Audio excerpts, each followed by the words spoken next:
Bonjour à tous. Aujourd'hui, on va vous présenter un exposé à propos du Covid-19 fait par Youssef Charqaoui et Hatim Lehmous. Dans cet exposé, on va vous apprendre la définition du Covid-19 ainsi que les symptômes, diagnostic biologique, mode de transmission, mode de protection, vaccination et enfin conclusion. Commençons par la définition. Le Covid-19 fait référence à Coronavirus Disease 2019, la maladie provoquée par un virus de la famille des Coronaviridae, le SARS-CoV-2 qui peuvent entraîner des infections respiratoires dont les manifestations vont du simple rhume à des maladies plus graves.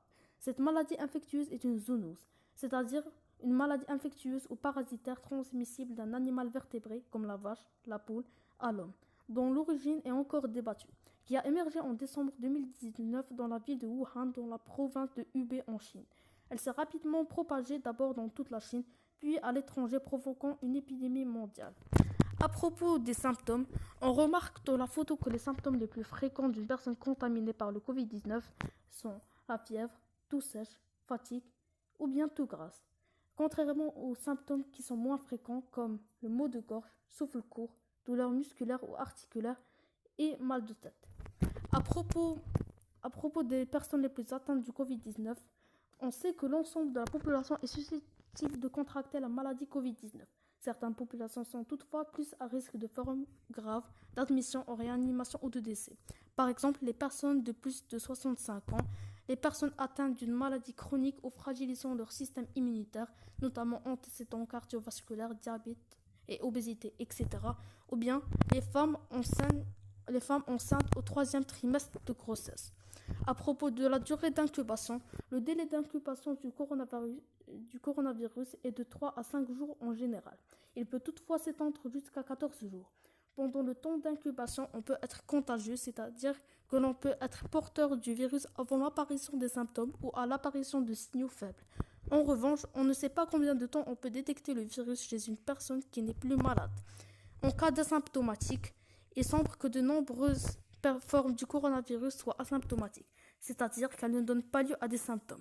La fréquence des cas sans symptômes pourrait même être élevée, en particulier chez les enfants, selon un article du British Medical Journal.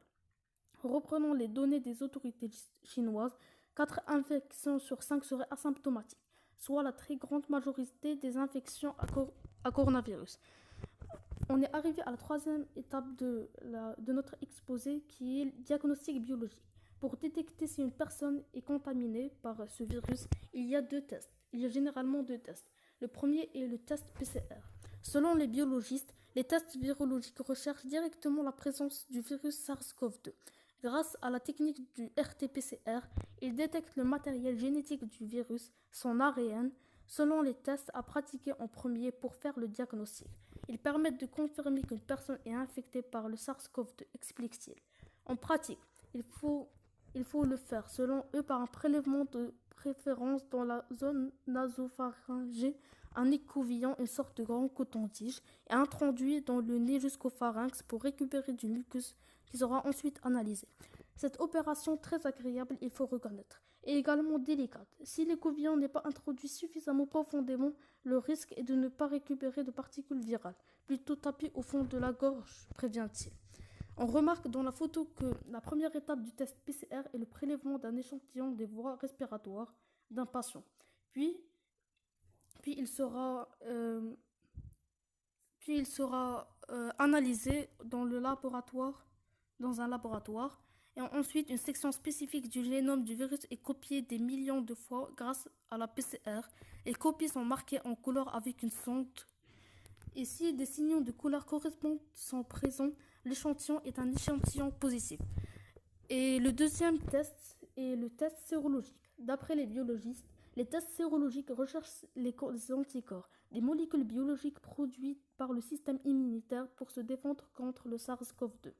C'est donc une détection indirecte du virus. Ces anticorps, principalement les IgG et IgM, apparaissent dans le sang, le sérum, 1 à 2 semaines après le début des symptômes. Ils ne peuvent donc pas servir à un diagnostic précoce du nouveau coronavirus, mais ils peuvent servir pour un diagnostic tardif. Ils sont indiqués lorsqu'il est trop tard pour faire un test RT-PCR, par exemple parce que la personne est prise en charge par le système de santé plus de 2 semaines après le début des symptômes, affirme-t-il. C'est tout pour moi. Je donne le relais à Hatim. Merci Youssef. Je vais passer à ma partie. En ce qui concerne les modes de transmission, la transmission interhumaine, c'est-à-dire de personne à personne, a rapidement été confirmée. La maladie se transmet par les voies respiratoires, par les postillons, éternuements, tout. Le gouvernement explique que l'on considère qu'un contact étroit avec une personne malade est nécessaire pour transmettre la maladie. Même lieu de vie, contact direct à moins d'un mètre lors d'une toux, d'un éternuement ou d'une discussion en l'absence de mesures de protection. Une récente étude américaine a d'ailleurs montré que la parole était un vecteur probable de transmission. La parole normale génère des gouttelettes dans l'air qui peuvent rester en suspension pendant des dizaines de minutes ou plus et sont éminemment capables de transmettre une maladie dans un espace confiné, écrivent les auteurs. Aucun autre mode de transmission n'a à ce jour été identifié. Il est donc peu probable que la maladie se transmette par l'eau ou encore par les colis en provenance de Chine, comme le craignaient certaines personnes. En ce qui concerne les modes de protection, je vais tout d'abord parler de que doit faire un employeur, puis que doit faire un employé. Pour la première partie, ces actions devraient être pilotées par le médecin de travail et l'entreprise et ou le comité de sécurité et d'hygiène s'il existe. Et à défaut, l'employeur désigne une équipe de pilotage. Premièrement, l'information et la sensibilisation des salariés sur le risque lié à ce virus et les moyens de protection adaptés en utilisant les supports de communication disponibles sur le site du ministère de la Santé. Deuxièmement, la mise à niveau des installations sanitaires sur les lieux de travail conformément aux exigences d'hygiène générale et de nettoyage prescrites par la réglementation nationale.